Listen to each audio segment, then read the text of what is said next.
On June 24th, the 5th installment / chapter of Toby Fox's Deltarune, his magnum opus, came out for all eyes and ears to enjoy.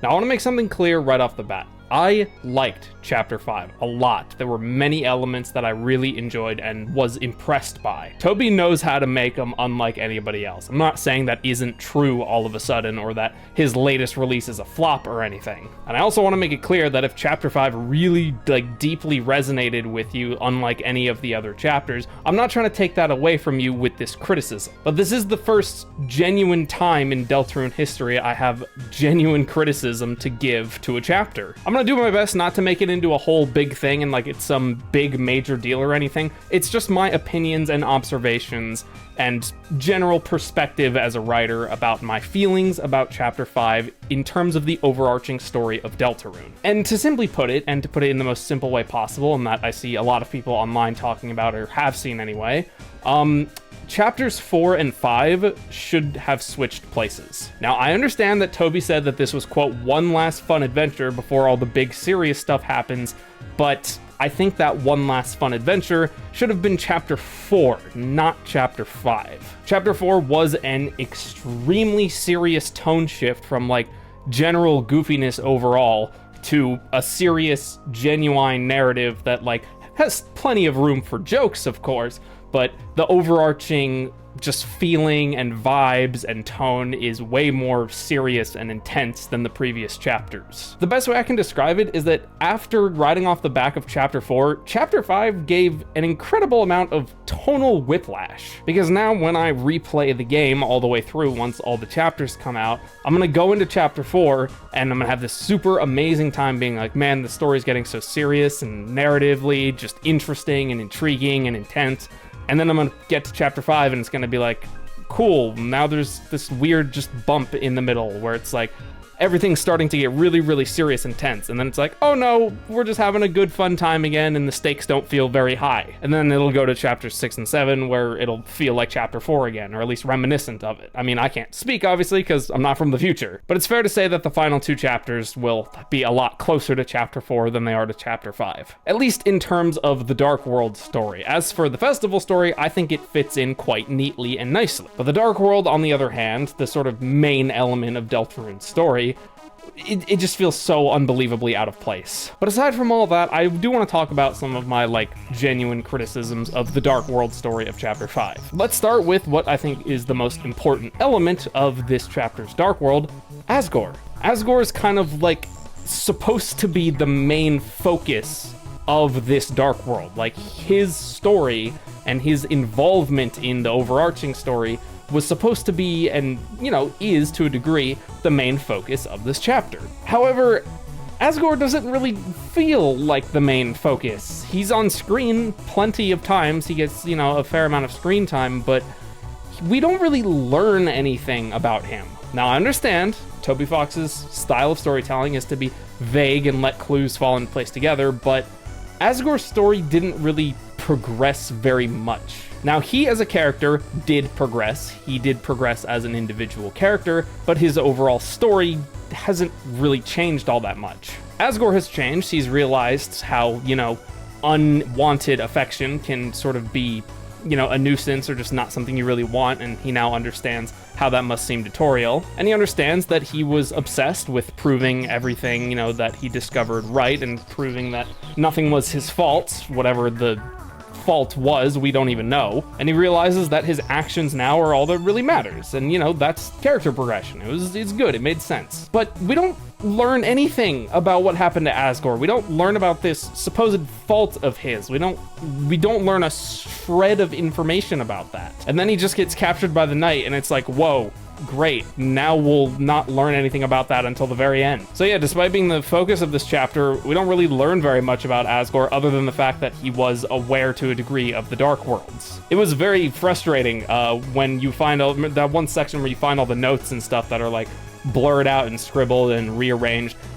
That like were his papers supposedly that he wrote down. Very frustrating that none of them were readable. Maybe make some of them readable, even so we can just get a few scraps of detail. I wasn't a big fan of that. Look, I'm not asking for like a ton of answers or like reveal absolutely everything, but some genuine clues at the very least is what I've come to expect at this point. Just some clues that could point in a multitude of directions, which has always been the case in the past, but we didn't get any of that. We just know the Dark Worlds were somehow involved with Asgore's fault, but we kind of already knew that. So that was rather frustrating. However, I will say this, Flowey as an antagonist for the player and, you know, the fun gang, worked quite well as a device to sort of push Asgore's individual character forward. Not necessarily his story and how much we know about it, but Flowey did work very well to push Asgore's character further. And let's talk about Flowey now, shall we? Great character, excellent design, his quips are quite funny, but I don't really,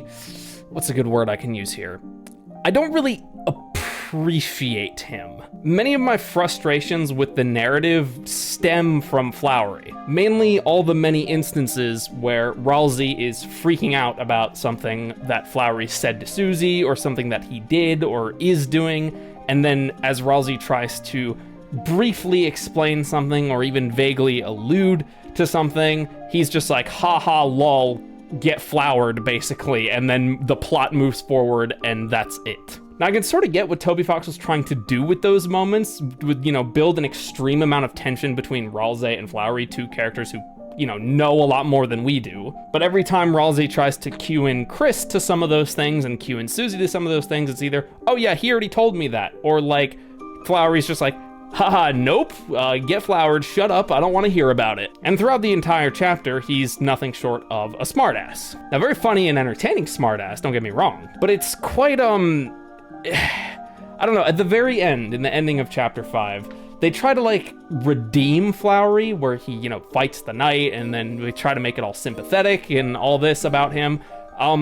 But that didn't really hit, in all honesty. The whole chapter, he's just been frustratingly annoying, and frustratingly good at thwarting, you know, our protagonists. Up until the very end, he's trying to prove how he's better than Asgore's real family, and he's gonna replace Chris and their entire family, and all this stuff. And up until the bitter end, he feels that way until the knight shows up. Then all of a sudden, he's extremely defensive of everyone, and then they try to make him seem sympathetic right at the very end. But I didn't feel any sympathy for him at all. Ralsei flat out said it, the knight will kill you. And he didn't listen. He got exactly what was coming to him, and I don't feel any sympathy for him. But seeing all our characters be super concerned about him when he got cut down and being all freaked out and stuff, it's like, it didn't really make a whole lot of sense. Now, I mean, it makes sense to a degree because our characters are all extremely empathetic and, you know, none of them want to see anyone die. Except for Chris, they definitely want to see us die. But as for Darkners and Lightners and everybody else, they don't want to see anybody get killed. That's what they're trying to avoid. But they're acting as though Flowey was just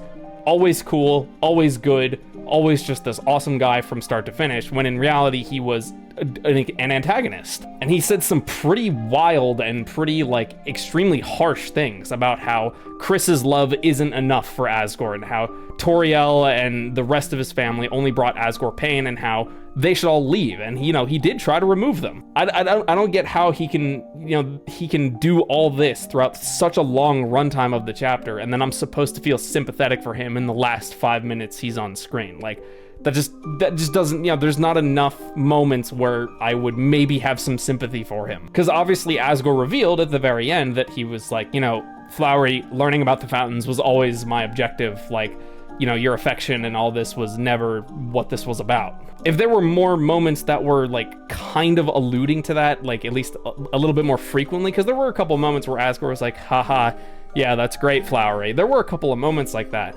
But they on their own isn't enough to set up that end of chapter sympathy. If there were some moments where Asgore was like really harsh on Flowey, or like really almost, you know, let his, you know, frustrations take over and like really fully shout at him and just get angry, then maybe that sympathy at the end would land. But I don't know.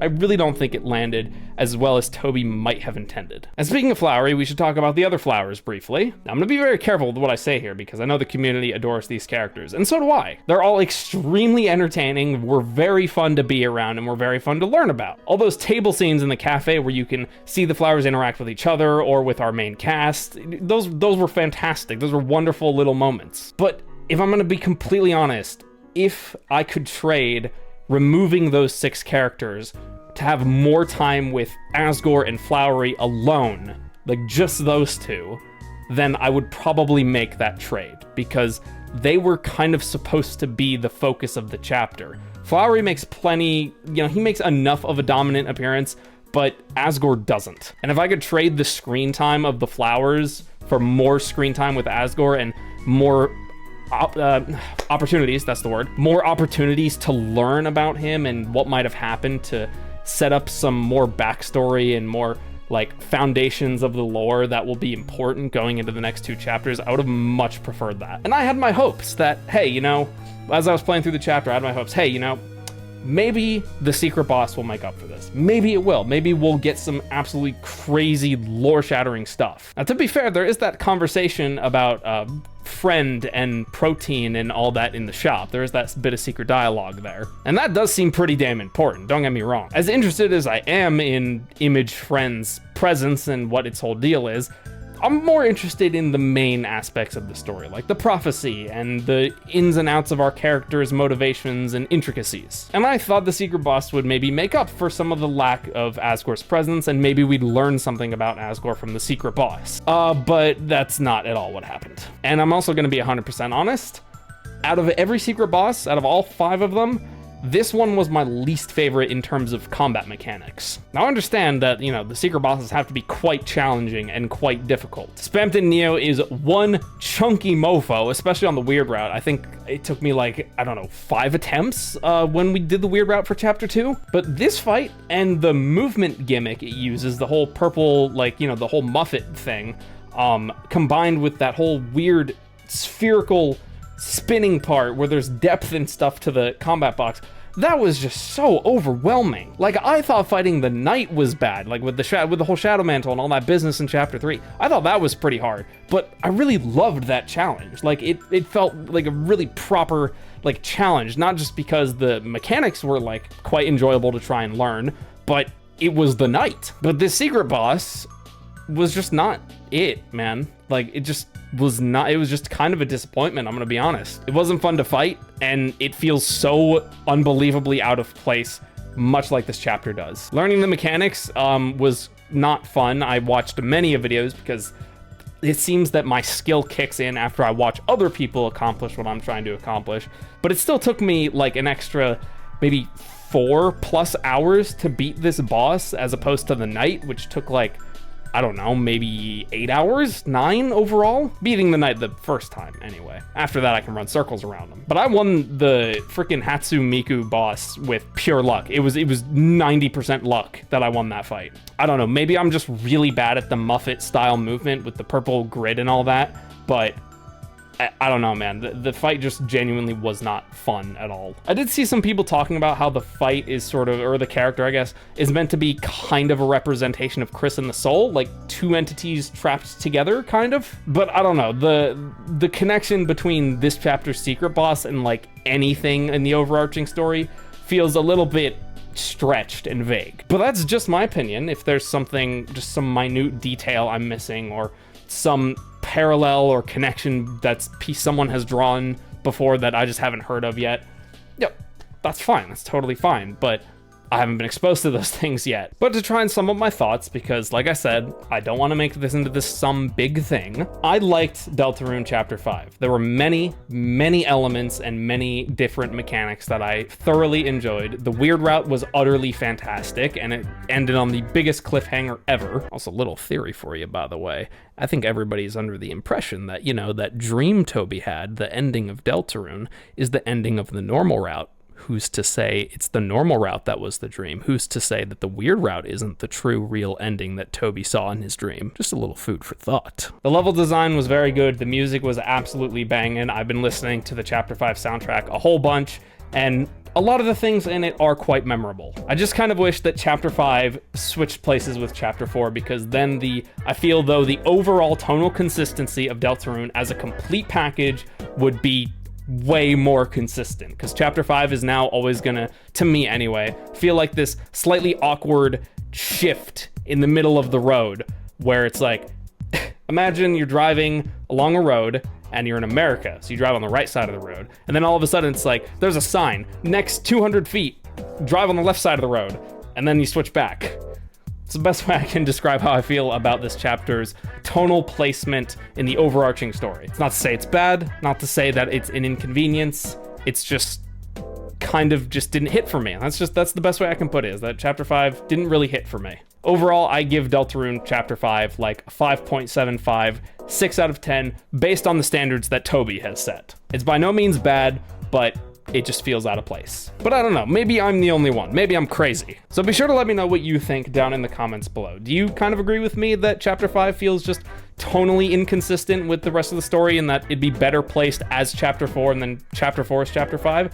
Or do you think it's just fine and I'm completely wacko and out there? I don't know, but I sure would like to read about it, that's for sure. Any excuse to talk about this game is an excuse I will take. And while you're down there, I'd appreciate it if you'd hit the like and sub button. And while you're at it, feel free to check out my videos on Deltarune chapter 5. There's 7 videos covering the majority of the normal route, and then 1 video on the weird route, because well, that crap is short. And if you really like the way I do things around here and you want to show me a little bit of extra support, consider becoming a channel member or joining the Patreon. Not only do you get access to a whole bunch of exclusive rewards like director's cuts and a Discord role and custom emojis and a whole bunch of other cool stuff, but you also directly support me in the process and help keep this channel running. But that is going to do it for now. Thank you all so much for watching, and you know, maybe the real friends were the ones inside us along the way.